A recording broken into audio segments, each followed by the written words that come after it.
ನಮಸ್ಕಾರ ಸ್ನೇಹಿತರೆ. ಇವತ್ತಿನ ವಿಡಿಯೋಗೆ ತಮ್ಮೆಲ್ಲರಿಗೂ ಸ್ವಾಗತ. ಸ್ನೇಹಿತರೆ, ಈ ಜಗತ್ತಿನಲ್ಲಿ ಶನಿದೇವರ ಹೆಸರನ್ನು ಕೇಳದವರು ಬಹಳ ವಿರಳ. ಸಾಡೆ ಸಾತಿ ಎಂಬ ಪದ ಕೇಳಿದ ಕ್ಷಣದಲ್ಲಿ ಅನೇಕ ಜನರ ಮನಸ್ಸಿನಲ್ಲಿ ಭಯ, ಆತಂಕ ಮತ್ತು ಅನಿಶ್ಚಿತತೆ ಮೂಡುತ್ತದೆ. ಕೆಲವರು ತಮ್ಮ ಜೀವನದಲ್ಲಿ ನಡೆಯುವ ಪ್ರತಿಯೊಂದು ಸಮಸ್ಯೆಗೂ ಸಾಡೆ ಸಾತಿಯನ್ನೇ ಕಾರಣವೆಂದು ಭಾವಿಸುತ್ತಾರೆ. ವ್ಯಾಪಾರದಲ್ಲಿ ನಷ್ಟವಾದರೂ, ಉದ್ಯೋಗ ಕಳೆದುಕೊಂಡರು, ಆರೋಗ್ಯದಲ್ಲಿ ಸಮಸ್ಯೆ ಬಂದರು, ಕುಟುಂಬದಲ್ಲಿ ಕಲಹ ಉಂಟಾದರೂ ಇದು ಶನಿದೇವರ ಪ್ರಭಾವ ಎಂದು ಹೇಳುತ್ತಾರೆ. ಆದರೆ ನಿಜವಾಗಿಯೂ ಶನಿದೇವರು ಕೇವಲ ಕಷ್ಟವನ್ನೇ ಕೊಡುತ್ತಾರೆಯೇ? ಸಾಡೆ ಸಾತಿ ಎಂದರೆ ಯಾವಾಗಲೂ ದುಃಖವೇನಾ? ಅಥವಾ ಅದರ ಹಿಂದೆ ಸಾಮಾನ್ಯ ಜನರಿಗೆ ತಿಳಿಯದ ಒಂದು ಆಳವಾದ ಆಧ್ಯಾತ್ಮಿಕ ರಹಸ್ಯವಿದೆಯೇ? ಸ್ನೇಹಿತರೆ, ಜನಪ್ರಿಯ ಆಧ್ಯಾತ್ಮಿಕ ಕಥೆಯ ಪ್ರಕಾರ ಒಂದು ದಿನ ಈ ಪ್ರಶ್ನೆಯೇ ಹನುಮಂತನ ಮನದಲ್ಲೂ ಮೂಡಿತು.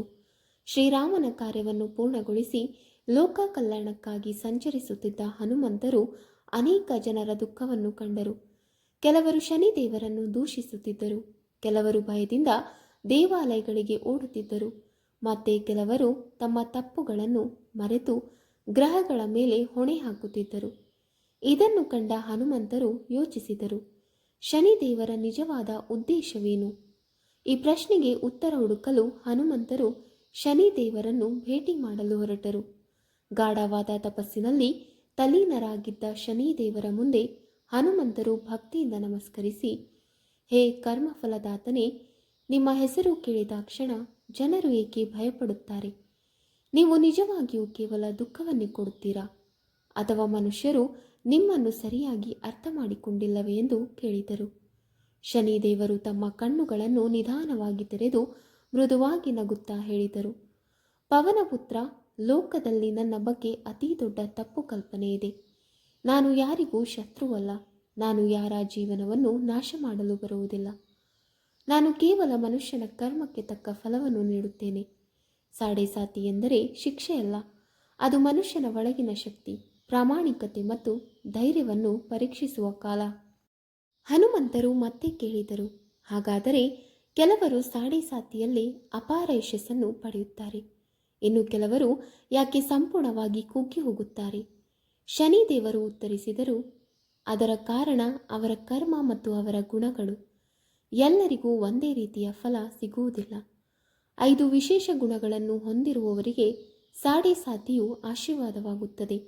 ಅಂಥವರನ್ನು ನಾನು ಕುಗ್ಗಿಸುವುದಿಲ್ಲ, ಬದಲಾಗಿ ಅವರನ್ನು ಇನ್ನಷ್ಟು ಎತ್ತರಕ್ಕೆ ಏರಿಸುತ್ತೇನೆ. ಇದನ್ನು ಕೇಳಿದ ಹನುಮಂತರ ಕಣ್ಣುಗಳಲ್ಲಿ ಆಶ್ಚರ್ಯ ಮೂಡಿತು.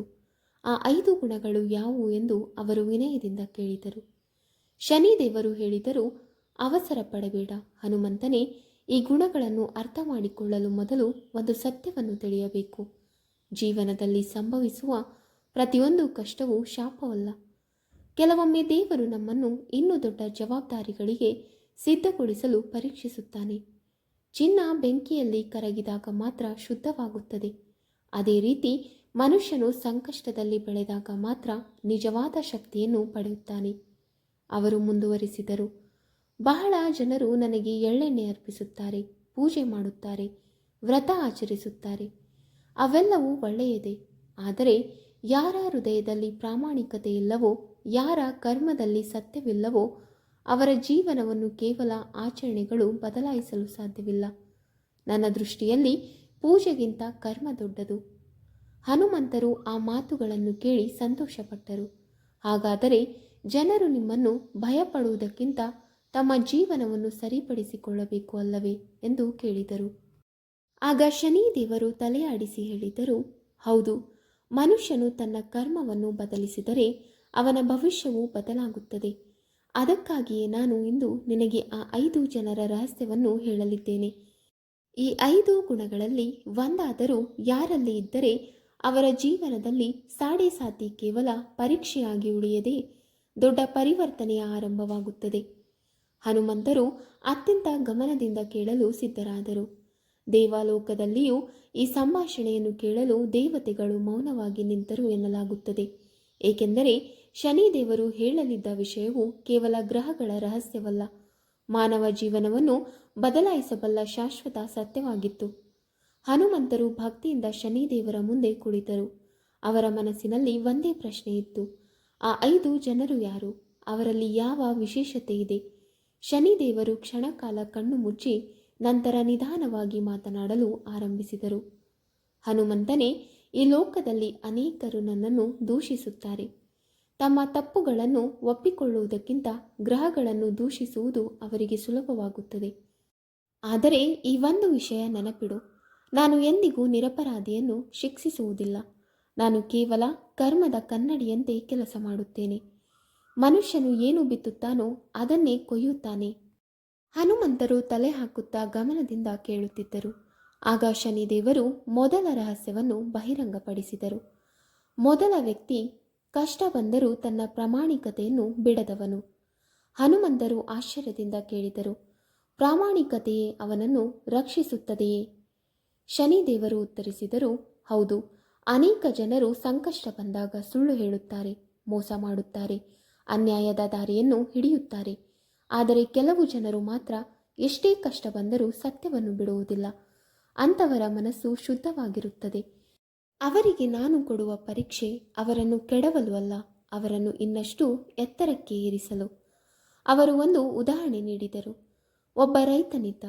ಹಲವು ವರ್ಷಗಳ ಕಾಲ ಮಳೆ ಬರಲಿಲ್ಲ. ಬೆಳೆ ಹಾಳಾಯಿತು. ಸಾಲದ ಭಾರ ಹೆಚ್ಚಾಯಿತು. ಆಗ ಊರಿನ ಕೆಲವರು ಅವನಿಗೆ ಸುಳ್ಳು ದಾಖಲೆಗಳನ್ನು ಮಾಡಿ ಹಣ ಸಂಪಾದಿಸು ಎಂದು ಸಲಹೆ ನೀಡಿದರು. ಆದರೆ ರೈತ ಹೇಳಿದ, ಹಸಿವಿನಿಂದ ಇದ್ದರೂ ನಾನು ಅನ್ಯಾಯ ಮಾಡುವುದಿಲ್ಲ. ಅವನ ತಾಳ್ಮೆ ಮತ್ತು ಸತ್ಯನಿಷ್ಠೆಯನ್ನು ನೋಡಿ ಕೆಲವು ತಿಂಗಳಲ್ಲೇ ಪರಿಸ್ಥಿತಿ ಬದಲಾಯಿತು. ಉತ್ತಮ ಮಳೆ ಬಂತು. ಬೆಳೆ ಸಮೃದ್ಧಿಯಾಗಿ ಬೆಳೆಯಿತು.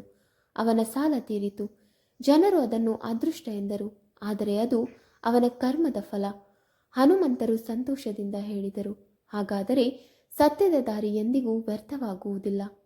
ಆಗ ಶನಿದೇವರು ಮಂದಹಾಸ ಮಾಡಿ ಹೇಳಿದರು, ಸತ್ಯದ ದಾರಿ ನಿಧಾನವಾಗಿರಬಹುದು, ಆದರೆ ಅದು ಸುರಕ್ಷಿತವಾಗಿರುತ್ತದೆ. ಸ್ವಲ್ಪ ಹೊತ್ತಿನ ನಂತರ ಅವರು 2ನೇ ಗುಣದ ಬಗ್ಗೆ ಮಾತನಾಡಲು ಆರಂಭಿಸಿದರು. 2ನೇ ವ್ಯಕ್ತಿ ಪರಿಶ್ರಮವನ್ನು ಎಂದಿಗೂ ಬಿಡದವನು. ಹನುಮಂತರು ಕೇಳಿದರು, ಇದು ಹೇಗೆ? ಶನಿದೇವರು ಹೇಳಿದರು, ಅನೇಕರು ಮೊದಲ ಸೋಲಿನಲ್ಲೇ ಕುಗ್ಗಿಬಿಡುತ್ತಾರೆ. ನನ್ನ ಅದೃಷ್ಟವೇ ಕೆಟ್ಟದ್ದು ಎಂದು ಹೇಳಿ ಪ್ರಯತ್ನ ನಿಲ್ಲಿಸುತ್ತಾರೆ. ಆದರೆ ಕೆಲವರು ಮಾತ್ರ ಬಿದ್ದು ಮತ್ತೆ ಎದ್ದು ನಿಲ್ಲುತ್ತಾರೆ. ಅವರ ಬೆವರಿನ ಪ್ರತಿಯೊಂದು ಹನಿಯೂ ನನಗೆ ಕಾಣುತ್ತದೆ. ಅವರು ಮತ್ತೊಂದು ಕತೆ ಹೇಳಿದರು. ಒಬ್ಬ ಯುವಕ ಸಣ್ಣ ವ್ಯಾಪಾರ ಮಾಡುತ್ತಿದ್ದ. ಮೊದಲ ವರ್ಷ ನಷ್ಟವಾಯಿತು. 2ನೇ ವರ್ಷವೂ ವಿಫಲವಾಯಿತು. 3ನೇ ವರ್ಷ ಸ್ನೇಹಿತರು ಅವನನ್ನು ಹಾಸ್ಯ ಮಾಡಿದರು. ಆದರೆ ಅವನು ಪ್ರಯತ್ನ ನಿಲ್ಲಿಸಲಿಲ್ಲ. ತನ್ನ ತಪ್ಪುಗಳನ್ನು ತಿದ್ದಿಕೊಂಡ. ಹೊಸದಾಗಿ ಕಲಿತ. 4ನೇ ವರ್ಷ ಅವನ ವ್ಯಾಪಾರವೇ ದೊಡ್ಡ ಯಶಸ್ಸನ್ನು ಕಂಡಿತು. ಜನರು ಹೇಳಿದರು, ಅದೃಷ್ಟ ಹೊಳೆಯಿತು. ಆದರೆ ನಿಜವಾಗಿ ಹೊಳೆದದ್ದು ಅವನ ಪರಿಶ್ರಮ. ಹನುಮಂತರು ಕೇಳಿದರು, ಅಂದರೆ ನೀವು ಪರಿಶ್ರಮವನ್ನು ಯಾವಾಗಲೂ ಗೌರವಿಸುತ್ತೀರಾ? ಹೌದು ಎಂದರು ಶನಿದೇವರು. ಪರಿಶ್ರಮವನ್ನು ಪ್ರೀತಿಸುವವನನ್ನು ನಾನು ಎಂದಿಗೂ ಖಾಲಿ ಹಸ್ತವಾಗಿ ಬಿಡುವುದಿಲ್ಲ. ಸ್ವಲ್ಪ ಮೌನದ ನಂತರ ಶನಿದೇವರು 3ನೇ ಗುಣವನ್ನು ತಿಳಿಸಿದರು. 3ನೇ ವ್ಯಕ್ತಿ ಅಹಂಕಾರವನ್ನು ದೂರವಿಟ್ಟವನು. ಹನುಮಂತರು ನಕ್ಕು ಹೇಳಿದರು, ಅಹಂಕಾರವೇ ಮನುಷ್ಯನ ದೊಡ್ಡ ಶತ್ರು. ಹೌದು, ಅದು ನಿಜ ಎಂದು ಶನಿದೇವರು ಹೇಳಿದರು. ಮನುಷ್ಯನಿಗೆ ಸ್ವಲ್ಪ ಯಶಸ್ಸು ಸಿಕ್ಕ ತಕ್ಷಣ ಅವನು ಎಲ್ಲವನ್ನು ತನ್ನ ಶಕ್ತಿಯಿಂದಲೇ ಸಾಧಿಸಿದ್ದೇನೆ ಎಂದು ಭಾವಿಸುತ್ತಾನೆ. ಅಲ್ಲಿಂದಲೇ ಅವನ ಪತನ ಆರಂಭವಾಗುತ್ತದೆ. ವಿನಯದಿಂದ ಇರುವವನನ್ನು ನಾನು ಇನ್ನಷ್ಟು ಎತ್ತರಕ್ಕೆ ಕೊಂಡೊಯ್ಯುತ್ತೇನೆ. ಅವರು ಒಂದು ಉದಾಹರಣೆ ಹೇಳಿದರು. ಒಬ್ಬ ಶ್ರೀಮಂತ ವ್ಯಾಪಾರಿ ತನ್ನ ಸಂಪತ್ತಿನ ಬಗ್ಗೆ ತುಂಬ ಹೆಮ್ಮೆ ಪಡುತ್ತಿದ್ದ. ಬಡವರನ್ನು ಅವಮಾನಿಸುತ್ತಿದ್ದ. ಕಾರ್ಮಿಕರನ್ನು ತಿರಸ್ಕರಿಸುತ್ತಿದ್ದ. ಕೆಲವೇ ವರ್ಷಗಳಲ್ಲಿ ಅವನ ವ್ಯಾಪಾರ ಕುಸಿಯಿತು. ಆಗ ಅವನಿಗೆ ತಿಳಿಯಿತು, ಹಣ ಶಾಶ್ವತವಲ್ಲ, ವಿನಯವೇ ಶಾಶ್ವತ. ಹನುಮಂತರು ಗಂಭೀರವಾಗಿ ಹೇಳಿದರು, ಅಹಂಕಾರ ಇದ್ದರೆ ದೇವರ ಕೃಪೆಯು ದೂರವಾಗುತ್ತದೆ. ಶನಿದೇವರು ತಲೆ ಆಡಿಸಿ ಹೇಳಿದರು, ಅದಕ್ಕಾಗಿಯೇ ನಾನು ಮೊದಲು ಒಡೆಯುವುದು ಮನುಷ್ಯನ ಅಹಂಕಾರವನ್ನು. ಅವರು ಮುಂದುವರೆಸಿದರು, ಹನುಮಂತನೇ, ಈ 3 ಗುಣಗಳನ್ನು ಹೊಂದಿರುವವರು ಸಾಡೆಸಾತಿಯಲ್ಲಿಯೂ ಬಲಿಷ್ಠರಾಗುತ್ತಾರೆ. ಆದರೆ ಇನ್ನೂ 2 ಗುಣಗಳಿವೆ. ಅವೇ ಮನುಷ್ಯನ ಜೀವನವನ್ನು ಸಂಪೂರ್ಣವಾಗಿ ಬದಲಾಯಿಸುತ್ತವೆ. ಆ 2 ಗುಣಗಳನ್ನು ಹೊಂದಿದವನನ್ನು ಯಾರೂ ಸುಲಭವಾಗಿ ಸೋಲಿಸಲು ಸಾಧ್ಯವಿಲ್ಲ. ಇದನ್ನು ಕೇಳಿದ ಹನುಮಂತರ ಕುತೂಹಲ ಇನ್ನಷ್ಟು ಹೆಚ್ಚಾಯಿತು. ಅವರು ವಿನಯದಿಂದ ಕೈ ಮುಗಿದು ಹೇಳಿದರು, ಹೇ ಶನಿದೇವರೇ, ಆ ಕೊನೆಯ 2 ಗುಣಗಳ ರಹಸ್ಯವನ್ನು ತಿಳಿಸಿ. ಶನಿದೇವರು ಮಂದಹಾಸ ಮಾಡಿದರು. ಅವುಗಳೇ ಅತ್ಯಂತ ಮಹತ್ವದವು. ಅವನ್ನು ತಿಳಿದರೆ ಮನುಷ್ಯನು ಕಷ್ಟವನ್ನು ಶಾಪವೊಂದು ಅಲ್ಲ, ಆಶೀರ್ವಾದವೆಂದು ಕಾಣಲು ಪ್ರಾರಂಭಿಸುತ್ತಾನೆ. ಹನುಮಂತರು ಅತ್ಯಂತ ಕುತೂಹಲದಿಂದ ಶನಿದೇವರತ್ತ ನೋಡುತ್ತಿದ್ದರು. ಮೊದಲ 3 ಗುಣಗಳನ್ನು ಕೇಳಿದ ನಂತರ ಅವರ ಮನಸ್ಸಿನಲ್ಲಿ ಒಂದೇ ಪ್ರಶ್ನೆ ಮೂಡಿತ್ತು. ಇನ್ನು ಉಳಿದಿರುವ ಆ 2 ಗುಣಗಳು ಯಾವುವು? ಅವು ಮನುಷ್ಯನ ಜೀವನವನ್ನು ಹೇಗೆ ಬದಲಾಯಿಸುತ್ತವೆ? ಶನಿದೇವರು ಗಂಭೀರ ಧ್ವನಿಯಲ್ಲಿ ಹೇಳಿದರು, ಹನುಮಂತನೇ, ಈಗ ನಾನು ಹೇಳಲಿರುವ 4ನೇ ಗುಣ ಪ್ರತಿಯೊಬ್ಬ ಮನುಷ್ಯನ ಹೃದಯದಲ್ಲಿರಬೇಕಾದ ಅಮೂಲ್ಯ ಸಂಪತ್ತು. ಅದು ಕರುಣೆ ಮತ್ತು ಸೇವಾಭಾವ. ಯಾರು ತಮ್ಮ ಕಷ್ಟಗಳ ನಡುವೆಯೂ ಇನ್ನೊಬ್ಬರ ಕಣ್ಣೀರನ್ನು ಒರೆಸುತ್ತಾರೋ, ಯಾರು ಹಸಿದವನಿಗೆ ಅನ್ನ ನೀಡುತ್ತಾರೋ, ಯಾರು ವೃದ್ಧರನ್ನು ಗೌರವಿಸುತ್ತಾರೋ, ಯಾರು ಪ್ರತಿಫಲದ ನಿರೀಕ್ಷೆಯಿಲ್ಲದೆ ಸಹಾಯ ಮಾಡುತ್ತಾರೋ, ಅಂಥವರ ಮೇಲೆ ನನ್ನ ಕೃಪೆ ಸದಾ ಇರುತ್ತದೆ. ಹನುಮಂತರು ಕೇಳಿದರು, ಒಬ್ಬ ಬಡವನು ದಾನ ಮಾಡಬಹುದೇ? ಶನಿದೇವರು ಮಂದಹಾಸ ಮಾಡಿ ಹೇಳಿದರು, ದಾನ ಎಂದರೆ ಕೇವಲ ಹಣವಲ್ಲ, ಒಳ್ಳೆಯ ಮಾತು ಕೂಡ ದಾನ. ಹಸಿದವನಿಗೆ 1 ತುಂಡು ಆಹಾರ ನೀಡುವುದು ದಾನ. ನಿರಾಶೆಯಲ್ಲಿರುವವನಿಗೆ ಧೈರ್ಯ ಹೇಳುವುದು ಕೂಡ ದಾನ. ಅನಾಥ ಮಗುವಿಗೆ ಪ್ರೀತಿ ನೀಡುವುದು ದಾನ. ಸೇವೆ ಮಾಡುವ ಹೃದಯವಿರುವವನು ಎಂದಿಗೂ ನಿಜವಾದ ಬಡವನಾಗುವುದಿಲ್ಲ. ಶನಿದೇವರು ಒಂದು ಕತೆ ಹೇಳಿದರು. ಒಬ್ಬ ವೃದ್ಧೆ ಪ್ರತಿದಿನ ದೇವಾಲಯಕ್ಕೆ ಹೋಗುವಾಗ ತನ್ನ ಬಳಿ ಇದ್ದ 1 ರೊಟ್ಟಿಯನ್ನು ಹಸಿದ ಮಗುವಿಗೆ ಕೊಡುತ್ತಿದ್ದಳು. ಜನರು ಅವಳನ್ನು ನೋಡಿ, ನಿನ್ನ ಬಳಿ ಏನೂ ಇಲ್ಲ, ನೀನೇ ಬಡವಳು, ನೀನು ಏಕೆ ಕೊಡುತ್ತೀಯ ಎಂದು ಕೇಳುತ್ತಿದ್ದರು. ವೃದ್ಧೆ ನಗುತ್ತಾ ಹೇಳುತ್ತಿದ್ದಳು, ನನ್ನ ಬಳಿ ಇರುವಷ್ಟು ಕೊಟ್ಟರೆ ದೇವರು ನನಗೆ ಬೇಕಾದಷ್ಟು ಕೊಡುತ್ತಾನೆ. ಕೆಲವು ವರ್ಷಗಳ ನಂತರ ಆ ಮಗುವೆ ದೊಡ್ಡ ಅಧಿಕಾರಿಯಾಗಿ ಬೆಳೆದಿತು. ಮೊದಲಿಗೆ ಸಹಾಯ ಮಾಡಿದವಳನ್ನು ಹುಡುಕಿ ಅವಳ ಜೀವನವನ್ನೇ ಬದಲಾಯಿಸಿತು. ಜನರು ಅದನ್ನು ಅದೃಷ್ಟ ಎಂದರು, ಆದರೆ ಅದು ಕರುಣೆಯ ಫಲ. ಹನುಮಂತರು ಆನಂದದಿಂದ ಹೇಳಿದರು, ಕರುಣೆ ಎಂದಿಗೂ ವ್ಯರ್ಥವಾಗುವುದಿಲ್ಲ. ಶನಿದೇವರು ಉತ್ತರಿಸಿದರು, ಇಲ್ಲ, ಒಳ್ಳೆಯ ಕರ್ಮ ಎಂದಿಗೂ ನಾಶವಾಗುವುದಿಲ್ಲ. ಸ್ವಲ್ಪ ಮೌನದ ನಂತರ ಶನಿದೇವರು ಹೇಳಿದರು, ಈಗ 5ನೇ ಮತ್ತು ಅತ್ಯಂತ ಮಹತ್ವದ ಗುಣವನ್ನು ಹೇಳುತ್ತೇನೆ. ಹನುಮಂತರ ಮನಸ್ಸು ಸಂಪೂರ್ಣವಾಗಿ ಏಕಾಗ್ರವಾಯಿತು. 5ನೇ ವ್ಯಕ್ತಿಯೆಂದರೆ ಕಷ್ಟದಲ್ಲಿಯೂ ದೇವರ ಮೇಲೆ ನಂಬಿಕೆಯನ್ನು ಕಳೆದುಕೊಳ್ಳದವನು. ಹನುಮಂತರು ಕೇಳಿದರು, ಭಕ್ತಿ ಅಷ್ಟು ಶಕ್ತಿಯುತವೇ? ಶನಿದೇವರು ಉತ್ತರಿಸಿದರು, ಹೌದು, ಆದರೆ ನಿಜವಾದ ಭಕ್ತಿ ಎಂದರೆ ಕೇವಲ ದೇವಾಲಯಕ್ಕೆ ಹೋಗುವುದಲ್ಲ. ನಿಜವಾದ ಭಕ್ತಿ ಎಂದರೆ ಕಷ್ಟ ಬಂದರೂ ಧರ್ಮದ ಮಾರ್ಗವನ್ನು ಬಿಡದಿರುವುದು, ಫಲ ತಡವಾದರೂ ಒಳ್ಳೆಯ ಕರ್ಮವನ್ನು ಮುಂದುವರೆಸುವುದು, ದೇವರು ನನ್ನನ್ನು ಬಿಟ್ಟಿಲ್ಲ ಎಂಬ ವಿಶ್ವಾಸವನ್ನು ಉಳಿಸಿಕೊಳ್ಳುವುದು. ಅವರು ಮತ್ತೊಂದು ಕತೆ ಹೇಳಿದರು. ಒಬ್ಬ ಯುವಕ ಅನೇಕ ವರ್ಷಗಳ ಕಾಲ ಉದ್ಯೋಗಕ್ಕಾಗಿ ಪ್ರಯತ್ನಿಸುತ್ತಿದ್ದ. ಎಲ್ಲೆಡೆ ವಿಫಲನಾಗುತ್ತಿದ್ದ. ಜನರು ಅವನನ್ನು ಹಾಸ್ಯ ಮಾಡುತ್ತಿದ್ದರು, ಆದರೆ ಅವನು ದೇವರನ್ನು ದೂಷಿಸಲಿಲ್ಲ. ಪ್ರತಿದಿನ ಹೊಸ ಉತ್ಸಾಹದಿಂದ ಪ್ರಯತ್ನಿಸುತ್ತಿದ್ದ. ಒಂದು ದಿನ ಅವನಿಗೆ ಕೇವಲ ಉದ್ಯೋಗವಲ್ಲ, ಅವನ ಕನಸಿಗೂ ಮೀರಿದ ಅವಕಾಶ ದೊರೆಯಿತು. ಅವನು ಹೇಳಿದ, ದೇವರು ನನಗೆ ತಡವಾಗಿ ಕೊಟ್ಟರು, ಆದರೆ ಅತ್ಯುತ್ತಮದನ್ನೇ ಕೊಟ್ಟರು. ಶನಿದೇವರು ಹನುಮಂತರನ್ನು ನೋಡಿ ಹೇಳಿದರು, ಅಂಥವರನ್ನು ನಾನು ಪರೀಕ್ಷಿಸುತ್ತೇನೆ, ಆದರೆ ಕೈ ಬಿಡುವುದಿಲ್ಲ. ಹನುಮಂತರ ಕಣ್ಣುಗಳಲ್ಲಿ ಸಂತೋಷ ತುಂಬಿತು. ಅವರು ಹೇಳಿದರು, ಈಗ ನನಗೆ ಸ್ಪಷ್ಟವಾಗಿದೆ. ಜನರು ಸಾಡೆ ಸಾತಿಯನ್ನು ಭಯಪಡಬೇಕಾಗಿಲ್ಲ, ಅವರು ತಮ್ಮ ಕರ್ಮವನ್ನು ಪರಿಶೀಲಿಸಬೇಕು. ಶನಿದೇವರು ಉತ್ತರಿಸಿದರು, ಅದೇ ಸತ್ಯ. ಸಾಡೆ ಸಾತಿ ಎಲ್ಲರಿಗೂ ಒಂದೇ ರೀತಿಯಲ್ಲ.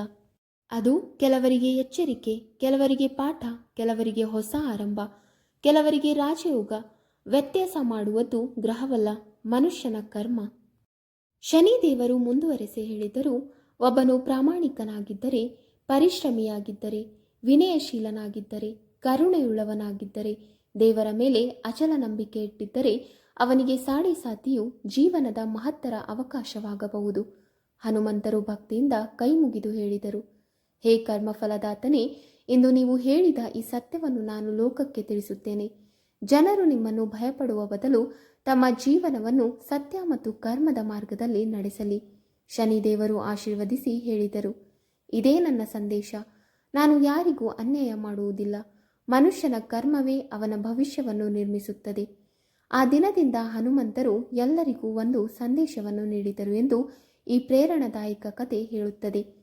ಒಳ್ಳೆಯ ಕರ್ಮ ಮಾಡಿ, ಸತ್ಯದ ದಾರಿಯಲ್ಲಿ ನಡೆಯಿರಿ, ಪರಿಶ್ರಮವನ್ನು ಬಿಡಬೇಡಿ, ವಿನಯವನ್ನು ಉಳಿಸಿಕೊಳ್ಳಿ, ಸಾಧ್ಯವಾದಷ್ಟು ಸೇವೆ ಮಾಡಿ, ದೇವರ ಮೇಲಿನ ನಂಬಿಕೆಯನ್ನು ಎಂದಿಗೂ ಕಳೆದುಕೊಳ್ಳಬೇಡಿ. ಆಗ ಜೀವನದ ಕಠಿಣ ಸಮಯವು ನಿಮ್ಮನ್ನು ಕುಗ್ಗಿಸುವುದಿಲ್ಲ, ನಿಮ್ಮನ್ನು ಇನ್ನಷ್ಟು ಎತ್ತರಕ್ಕೆ ಕೊಂಡೊಯ್ಯುತ್ತದೆ. ಸ್ನೇಹಿತರೆ, ಈ ಕತೆ ಒಂದು ಪ್ರೇರಣಾದಾಯಕ ಆಧ್ಯಾತ್ಮಿಕ ನಿರೂಪಣೆ. ಇದರ ಮುಖ್ಯ ಸಂದೇಶವೇನೆಂದರೆ, ನಮ್ಮ ಜೀವನವನ್ನು ಬದಲಾಯಿಸುವುದು ಭಯವಲ್ಲ, ನಮ್ಮ ಕರ್ಮ, ನಮ್ಮ ಗುಣಗಳು ಮತ್ತು ನಮ್ಮ ಧೈರ್ಯ. ಈ ವಿಡಿಯೋ ನಿಮಗೆ ಇಷ್ಟವಾದರೆ ಒಂದು ಲೈಕ್ ಮಾಡಿ, ಸಬ್ಸ್ಕ್ರೈಬ್ ಮಾಡಿ ಮತ್ತು ಕಮೆಂಟ್ ಬಾಕ್ಸ್ನಲ್ಲಿ ಭಕ್ತಿಯಿಂದ ಬರೆಯಿರಿ. ಜೈ ಶ್ರೀ ಹನುಮಾನ್, ಜೈ ಶನಿದೇವ. ಮತ್ತೊಂದು ಪ್ರೇರಣಾದಾಯಕ ಆಧ್ಯಾತ್ಮಿಕ ಕಥೆಯೊಂದಿಗೆ ಮತ್ತೆ ಭೇಟಿಯಾಗೋಣ. ಧನ್ಯವಾದಗಳು.